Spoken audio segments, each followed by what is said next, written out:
And welcome to Tales from the Tips. If you're catching us on YouTube, make sure you give us a like and hit that subscribe button. Grab your own foursome. Join us. Drop and leave us a comment below. We'd love to hear from you. You can find every episode where you find your favorite podcast, Apple, Spotify, and YouTube. And of course, on the Odyssey app. Just head to the Google Play or iPhone store and download Tales from the Tips. That was actually pretty good. That was pretty good. It's like you've practiced that. I've been recording and practicing. I wrote it like 1,000,000 times. 1,000,000. 1,000,000. How many times? I've told you 3. I've told you 3,000,000 times. 3,000,000 times. Right. Don't exaggerate. Don't exaggerate. Yeah. Well, first, I'm DA. I'm Mick. You're. Thanks. Let me do the open here. Let this. I know this is our first one. I'm pushy. You are pushy. I am alongside 15-year tour caddy. You gotta prop yourself up on that one. Mick Middlemo. We like to say, and this is you and I just kind of normally talk, we look at golf from a completely different perspective. You from a perspective of a caddy. I am just a bad amateur golfer.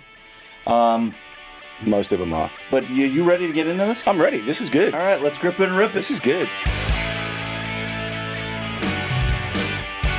This sort of started out of nothing. This is kind of entertaining what we've got going on here. So we made it. We did make it. We made it. Yeah. Like episode 1. I honestly, when we talked about 3 months ago, I did not think this day was ever going to get there. Agreed. When Mike asked me, you think Mick would want to do a show? And I'm like sitting there going, well, first of all, I have no idea where we're going to put it. And then he says podcast. I'm like, I don't know how to do any of this. Me either. I already heard about podcasts and what people do and get on talk. I was like, yeah, it's cool, I guess. And then we get, and then Kim comes on board and she sits down with you and I. She goes, oh, we could do this. Where is she? That's funny. So our team is Leo. Leo's our videographer and our audio guy. He doesn't talk. He's very quiet. Hey, Leo. For an audio and video guy, he doesn't say anything, right? He's very quiet up there. Right. And then if he does say anything, I'm sure he's going to edit himself out anyway. Is that true? Yep, he's editing. See, he's already editing. And then we've got Kim, our executive producer, who put this whole thing together, so to speak. We did. We had some good meetings. It was kind of, this all happened very quickly. It just like from meeting you and then all of a sudden, like 3 months later, here I am sitting in like this awesome little studio with a picture of myself back there with a nice grey beard. Yeah, you look really good. But I look a lot skinnier than I am. I'm definitely a lot skinnier there. Yeah. But I mean, it's just how it's all come together. Goals to strive for. It's been amazing. It really has. How quickly it's come together. So we'll get into how this came about. And it's been actually longer than what you just said, a couple of months, because it was almost a year ago that we met. Yeah, for the first time. And we'll talk about it. Let's kind of talk about you first. Okay. I know you're comfortable talking about yourself. Very, very, very much so. Okay. So my partner here, 15-year tour caddy, PGA Tour, LPGA Tour, European now DP World Tour. A little bit. Asian Tour. Yes. Australian Tour. Yep. Any other tours that I'm missing? I think that's all of them. You sure? Yeah, I think that's all of them. Okay. It was a lot. Most notably, and we will get into it in a couple of episodes, you were the caddy for Robert Allenby. Yeah, that one was exciting. That was an exciting 6 months. Fun-filled. I would say. I mean... Yeah, it's a good Google story. 20 minutes that would change the rest of your life. 20 minutes that made me a Google sensation there for a little while and sort of a media sensation back in Australia, that's for sure. Okay. So you've carried for some pretty notable guys. Jared Lyle. Jared Lyle, yeah, great mate of mine. Very sad story. Passed away way too young, 36, I believe. Yeah, when we're recording this first podcast, just over 6 years ago. Thoughts on Jared? Yeah, it still hurts a lot.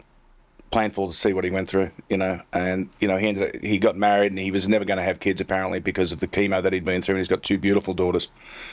It was just a sad ending. I mean, he ended up with leukemia. He had it 3 times, and twice since I knew him. And I caddied for him for many, many years. I actually lived in his house in Orlando. When I was caddying over here, I really had no place to go. So when we'd have a week off was like, hey, let's go to Vegas, or let's go here, so let's go here, let's do this. And then Jared's like, you can stay at my house. And I was like, well, that's kind of cool. And it really was. It was like, you can go back there and relax and unwind and actually stay in a house and maybe have a home-cooked meal, which never happened because I don't think we ever turned the oven on. But, it was maybe to heat up a pizza or something. I don't know. But it was just a very sad ending. I mean, we'll probably get into it a little later. I'd like to sort of talk about that for a whole show at some stage. But, very, very, very sad ending, that's for sure. There's going to be a part of it. Yeah, I will say we're going to do an episode on Jared. Yeah. I want to know, and we're going to talk about your nickname that he gave you. Oh, the Fossil? The Fossil. Yeah, he called me the Fossil because when I started caddying for him, I was like really cool. I was like, I had like 60 pairs of Oakleys. So I was one of those cats. I used to like match my shirt, my belt buckle, my shoes, my Oakleys all had to match. So I would travel, and I was. Well, did you caddy for Ricky? No, I didn't have the orange. Yeah. But I literally would travel with like 7 pairs of sneakers and like a whole bunch of different things. But then I started to lose my eyesight when I was like 45, which was a million years ago now. And so I would have to take my Oakleys off. Not to exaggerate. Yeah, exactly. Well, I was getting there. I had to take my Oakleys off and then put my readers on to read the yardage book. So he started calling me the Fossil because I was old, and so I had to stop wearing sunglasses. So we never found an optometrist to sponsor you guys so that you could get some readers or some contacts? I was a poor caddy on the tour. Oh. But then I think I was on eBay or something like that. I bought some like little things, like lenses you could stick on your Oakleys and stuff like that, so I could sort of look down like bifocals, but that didn't really work either, so it just looked stupid. So I just went with no sunglasses and yeah. Okay. The fossil he used to call me, or Uncle Mick. Okay. Daniel Chopra. Great guy. Great guy. Phenomenal broadcaster, by the way. Yeah, he does good. I mean, he does better. He does better than I thought he would. Yeah. That he would do. I think his second career is going to be bigger than his first. Yeah. He does really, really well, but he was one of the best guys I've ever caddied for. He was so easy to caddy for, and he had a reputation on tour of not being like a really nice guy or being a little bit of a big head and stuff like that. It could have been further from the truth. I mean, great guy, really interesting upbringing. Like, he was born in Sweden, and his parents got divorced, and so he ended up moving to India to live with his uncle. So he was this like little blonde kid growing up on the streets of India, like in New Delhi. Doesn't stand out. No, he stood out like a sore thumb and stuff like that. But great guy. I mean, he's really weird because he has no accent. It's like he has this like generic, like just monotone, like no accent. He doesn't have an American accent, doesn't have a Swedish accent, doesn't have an Indian accent, doesn't have an Australian accent, which he could have because his wife Sam, she's awesome. She's from Australia. She's from Perth. But he's one of the best guys I've ever caddied for. One of the easiest guys I've ever caddied for. Yeah. Like, he never carried a yardage book. He would just like, hey, how far have we got? Just hit that. Okay, he'd hit this very, very easy. He never got mad at me for anything like that. Even though I say I never gave him a bad yardage, he'll dispute that. I gave him one in Malaysia at some stage. He looked at me and goes, that's wrong. And I'm like, no, it's not. He goes, no, that's a wrong yardage, but it's okay. It's like nothing. Just didn't faze him. Didn't faze him. But good guy. I mean, one of the best iron players and putters, probably one of the best putter I ever caddied for. The worst driver of a golf ball I've ever caddied for. Couldn't keep it on the planet. You've told me that. Oh. You've said that you think that there are some that are still traveling out. He hit some of the widest tee shots I've ever seen in my life. He hit wider tee shots than I hit. I mean, just for a professional, he probably hit more balls out of bounds than every other player I ever caddied for. And he may have done that in 1 year. I mean, he could hit some bad ones. Oh, jeez. All right. Will Wilcox. And so, for those that are catching us on YouTube, search Will Wilcox TPC Sawgrass Hole-in-One. And you will see Will jump into your arms. He did jump into my arms, and we still, to this day, discuss it, and he doesn't know why. I don't know why, but I caught him. Well, he's, like I said on my interview on ESPN, he's only 120 pounds, so I don't think it's 150 pounds. He's not that heavy. It's just a weight. It's not like I was catching Kevin Stadler, who's 280, and a great mate of mine. Sorry, there Stads. you go. Sorry, Stads. He's a great... Episode 1, we're throwing people under buses. All right, good. I'll be throwing them all under the bus, trust me. They're all going under the bus on this podcast. Well, we're going to make sure we have some of them on. Oh, yeah. To go along with it. Yeah. Because they'll have to come back. Yeah, Stads will come on for sure. But the thing about that hole-in-one that was really cool about that was we were 3 under at the time, and this was our our front 9 on Friday. And we were 300. He's playing nice, and he wanted to hit a 9-iron. There's something about standing on that tee that makes everybody nervous, I can tell you. And I was part of it, because you're looking at the flags on one crane and the flags on top of the scoreboard, and everything's like blowing a different direction. But you kind of know. Yep. And he wanted to hit 9-iron, and I'm like, no, dude, just hit the wedge. And he hit the wedge, and he little chunky in.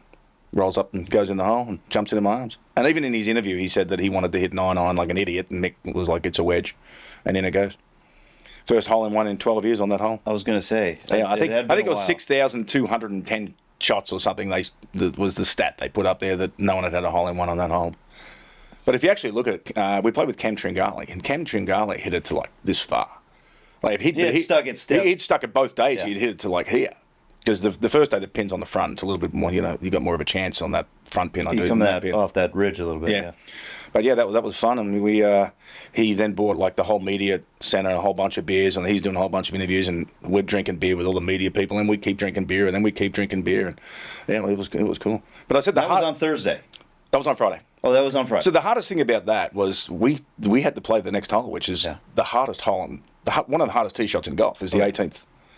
And the adrenaline is pumping. Like, he's fired up, and the people are screaming on 18, and he's still high-fiving people. I'm like, hey, dude, we got a pretty hard tee shot here. We might want to... He's like, you like driving? I'm like, no. No, dude. No. Because in my mind, I'm like, he's driver. Hit If he hits driver, this is going straight in the water if he hits driver. Excuse me. And so I said, just hit 3 wood. Like, you've got the whole world on the right-hand side. The world is over there. There's nothing good on the left. Just hit as far right as you can. And he did. I mean, he hit this thing like, he missed the fairway by 30 yards. And he just takes a 4-iron out through the trees, hits it to the front of the green, 2 putts makes par. And I was like, yeah, dude, that's one of the best pars I've ever. It's like one of the best pars I've ever caddied for, because he was, we're still high five. Oh yeah, and we're just like, we want the round to finish so we can watch the replay. We just want to watch it. Yeah. So we're like, we could get this round over with, and then we can have a few beers. And obviously we had a few beers too many, because we went out on Saturday and shot 83. I take it we didn't make the cut then. No, we made the cut. Oh, you made the cut. Yeah, we made the cut because we made the cut on the Friday. But because the hole in one was on the Friday. Oh, that's right. So Saturday. Saturday was a rough. Saturday was a rough 83. Yeah. But yeah, we had cost you a few shekels. Yeah, but we had a hole in one, and you've been watching that for the next 40 years. Cool. All right. So I have to ask you about her. Yeah. My wife. Michelle West. Now, lovely girl. The reason why I'm going to ask you this, she is probably known for going through the most amount of caddies ever. More than Robert Allenby? It's got to be. Well, I'll put it to you this way. Wikipedia stopped listing all of her caddies. Am I on there? No, you didn't make the list. Huh. How many rounds did you do? 4 tournaments. 4. Yeah, that's a little disappointing I'm not on the list. You didn't make the list. I don't even have a Wikipedia page. How do I get one of those? Well, maybe Leo could do it for us. You got me, Leo? Leo. So what was it like? Because obviously, PGA Tour, Asian Tour, European Tour, they're all guys. Yeah. What was the LPGA Tour like versus the PGA Tour? And then how much of a difference is it really? I mean, it's still, you're out, you've got your player, you've got yardages. I mean, from a caddy perspective, what's the difference really? Money. I mean, you think about it. I mean, and I enjoyed my time. I enjoyed it out there. It was great. I mean, the women swear more than the men by far. And it's a little more relaxed because we're allowed to go in the clubhouse, and whereas you can't do that on most of the PGA events, we're allowed to go in the clubhouse on Friday and Sundays to help pack up our players' gear and stuff like that, but otherwise we can't go in the locker rooms and things like that. Whereas, well, apart from New Orleans, because we know the police there and they don't care. But well, there is a tournament that. Oh yeah. As we get closer to that tournament, so yeah, we'll talk. I was going to say, just made my blood boil a little bit. That one. You all right? Yeah, there's been some changes. Yeah. There've been some changes in the. Yeah, there was one tournament there I wasn't allowed in the clubhouse, and I got pretty upset about it. But we'll touch base. So is that the Mick rule now? That's not the Mick rule. The rule has changed, but I don't think it is the Mick rule. But they knew I was pretty. I think we're going to just claim that it is the Mick rule. I was a little hostile about that one. Okay. Well, but the LPGA, it's a little more relaxed. You can go and eat with the players and stuff like that, so it's kind of cool. And the Asian Tour is the same. You can go in there and hang out with the players and eat with them and stuff like that. So it's pretty cool. But will they just stick you down in the dungeon? PGA Tour's changed a lot. When I first was out there, I was like, yeah, here's a sandwich and have a nice day, Yeah. breakfast was a bottle of water and a breath of fresh air, and away you went. You know, that was the way it is. Jump in your car. Away you go, buddy. Yeah. But LPGA it was fun. It really was. But you know, again, when you've been caddying on the PGA Tour and you're playing these events for $5-6 million, and then you go out to the LPGA and you're playing for $1 million, you know, it's like, all right, we really need a good finish here to make money and stuff like that. But it was fun. I said they swear more, a little more relaxed. But she was fun to work for. Okay. Now, her parents, not so much. Oh, jeez. Can I say that? You can say whatever you want. It's if you feel guilty about it later, we'll just have to her dad was kind of a pain. He was like, he ruled that roost and stuff like that. Like, he would come to me after the round and go, you know, why did you hit this shot on this hole? And you know, I think we were in Mexico on one hole. So he was quarterbacking. Well, yeah, he would quarterback because he would walk around with a laser and a yardage book, like from the sidelines, and he would laser everything, and then write down the yardages, and then he would come up to me after the round. 30 yards off to the side behind the ropes. And then come up to me after the round and be like, hey, why did you hit 9 on this hole? You know, you probably should have hit 8. And I'm like, because where we were was this perfect club, so. Yeah. Yeah, and we were in one hole in Mexico, par 5, and she tried to hit this cut with like a 4 hybrid, and it went dead straight. And at the end of the round, he's like, why were you trying to hit that shot? It's like, we were just trying to cut it in there. It's like, well, she can't cut that club. I'm like, well, that might have been handy information before I started caddying for her. You can tell me after the fact. That's great. This is detailed information I would like to know before I get out there. And before I ask her to do something she can't do. And why didn't she tell you I can't hit that shot? I don't know. So I guess, but no. But she was fun to work with. So, okay. So before we get into the how we're here, I got to ask you this question. We just wrapped up the Wyndham Championship. Yep. Max Grazerman, the collapse. Ooh, yeah. And then I'm not going to ask you the typical question that probably most would ask a caddy that wasn't on the bag at the time, going through everything. What I'm going to ask you is, what have you ever experienced anything like that where you had a player just head off the rails, and what did you do to fix it, and did you fix it, or what would you have said to him in the round? Because obviously we're Monday morning quarterbacking this now. He had like a 5-shot lead, didn't he? Yeah. Made a quad. Yeah, I mean, to me, it's like, okay, we just had a bad hole, but if I'd have told you at the start of the event with 3 holes to play or 2 holes to play, we've got a 1-shot lead, you would have taken that all day. Right. So that's what we got. Let's go with it. Yeah. You know? Okay, but and being the bad amateur golfer that I am, I know what my blood pressure and level is at after hitting a quad. I've got enough of them. Yeah, me too. Yeah. How did you, I mean, there's just no way. Well, again, it depends what type of relationship you have with your player too. If you could be straightforward and say, hey, listen, I told you this is where we needed to be. We're a 1-shot in front in a PGA Tour event. Let's go. We got 3 holes to play or 2 holes to play. We're going to win this. Rally the troops. Yeah, we're going to win this. It doesn't matter now what happened there. And it's easier said than done. They're like, hey, you just had an 8 or a 9 or whatever. It doesn't matter now. Yeah. Can't change it. Yeah, we have a 1-shot lead. Let's focus on this next shot here and how we're going to play it. Which way the wind is blowing? What's our best option? What's our best strategy? What are we hitting 3-wood? Are we hitting driver? You know, let's just regroup. Let's focus. Let's go. What do you think happened then with him and his caddy? Oh, again, not knowing them both. Yeah, that might have been an interesting conversation at the end of the tournament. Yeah, for sure. But you know, I've never been in a position where I've had a lead like that and then blown it. But I've had some tournaments where we're in a really, really good position and to make some money and have a really nice top 10 and maybe even a top 5 and then blow it out to like a 55th or a 60th position. That's happened to me before. That was really annoying.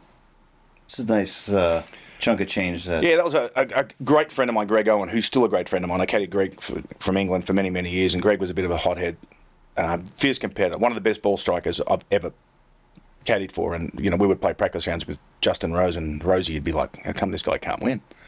Yeah. I'm like, well, have you seen him putt? Sorry, Greg. But you were not the best putter in the world, and you know it, and I know it. But, I mean, great guy. But we were at Colonial, and I think we were in 10th place or something on Sunday, and he's going along nicely, but he has a 3-putt. I think it's the 7th hole.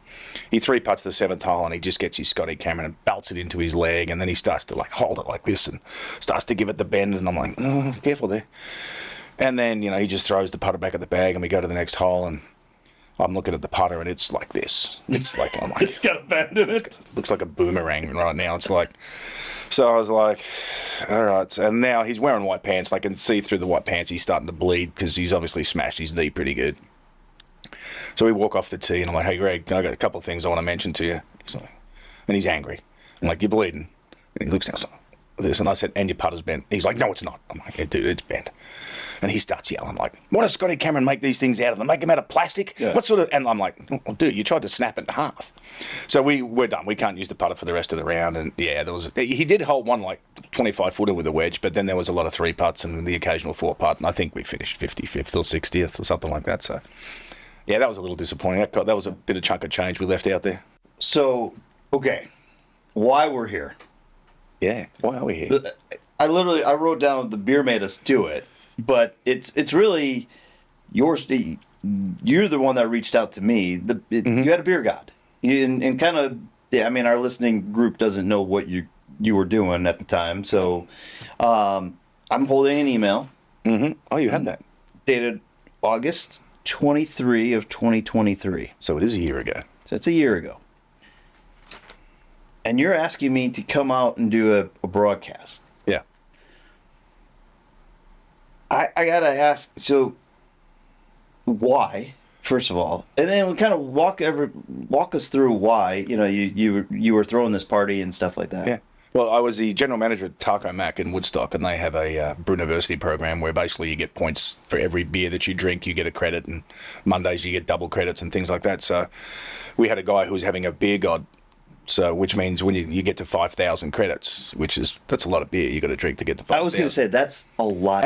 And then Taco Mac flies you to Germany for Oktoberfest when you get to 5,000. Oh, well, that's not bad. All expenses paid for. I think it's only 4 or 5 days, I think, but they fly you out to Oktoberfest. But at an in-store we throw these huge big parties, and he's a big Georgia guy, and he was like, Trey is his name. And Trey's like, hey, listen, was there any chance, because Dukes and Bell are always out at different places, can you get them here? And I went. And so our group knows. So this is a local sports show back in Atlanta. Yeah. On WZGC Sports Radio 92.9. Afternoon guys. Yep. Funny. They've got hilarious. their own beer. Yeah. Hey Man Ale. Hey Man Ale. Wish I had one now. We maybe we should talk to them about getting us sponsored. Probably a good idea. Probably get some sponsors. As much right? beer as I drink. Right. So, I know from my perspective when you sent me this email. Yeah. The first time we actually talked, you actually told me about. You just Google my name is exactly what you said to me. Google my name. Pretty much. I've never had a client tell me just Google my name. Yeah, then you'll be interested, sir. Yeah. And so it was just like I just basically went back to my office, jumped on the computer, reached out. I wonder how I do this, and I got a hold of you, and then you reached back out, and all of a sudden they were setting up, and we were getting this done. So I will say, in my 20+ years, because I'm not going to give how many years I've been in and out of the radio, audio business and corporate partnerships and all the other stuff I've done, I've never had a brand manager / program director ever ask me, do you want to have a client on air? You did say that. And I had told him the story of you. I kind of gave him the background of who you were. And he goes, well, you should have him go on with Dukes and Bell.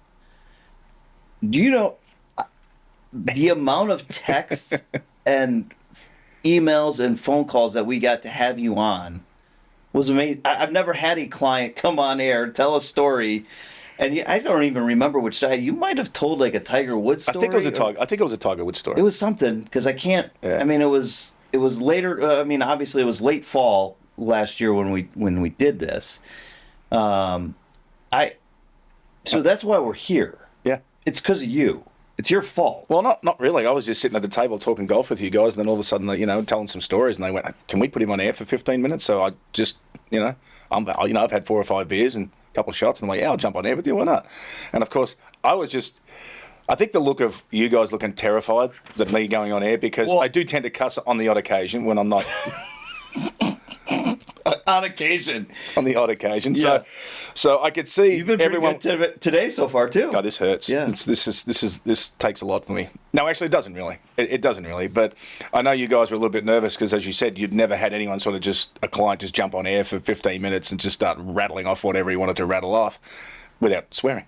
Yeah, well, and unscripted too. I mean, Yeah, totally that's the part that I think to this day I still can't believe we did it. And then Mike was like, "Yeah, let's try to get him on air somewhere," and boom, here we are. And here we are.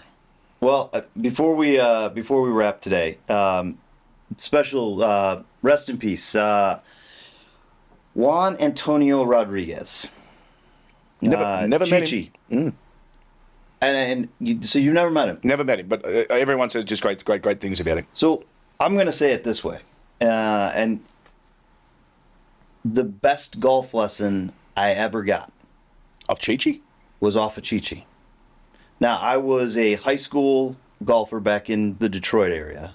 We were working the senior PGA tour event at Oakland Hills, the South Course.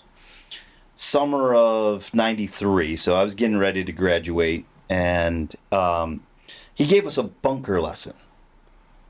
Now, I will tell you, there are still tips that he gave us from that lesson. I mean, we did downhill lies, uphill, flat, buried, fried egg, you name it, he did it. The best part of that lesson, so obviously we all know what Chi-Chi was famous for, right? Yeah. The swashbuckling, after he drained a putt, going nuts. He sits there and don't now. As a kid, you're sitting there and you're watching this guy. I mean, he's got you captivated. I mean, one of the best storytellers. I mean, probably second to Lee Trevino. I mean, Lee could tell some great stories too. He's standing there and he drops a ball right down by the side of it on his right hand side. Now he's got his putter in his hand, so his caddy's already handed him his putter, right? So we're getting ready. We're waiting for the swashbuckler, right, to come out. And he takes and he goes, now. When there's nobody looking. And he's looking around. We're all like, okay, what's he talking about? Takes the ball with the backside of his putter, flips it over his shoulder, hits on the green, rolls. Of course, and guess what? It goes in. Oh no! He drops it, and of course, and off we go. So that is my memory of one Chi-Chi Rodriguez. Chi-Chi, rest in peace. You will be missed. You will be missed. So thanks for listening to Tales from the Tips. New episodes drop weekly. Hope to catch you next time. We'll see ya. See you guys.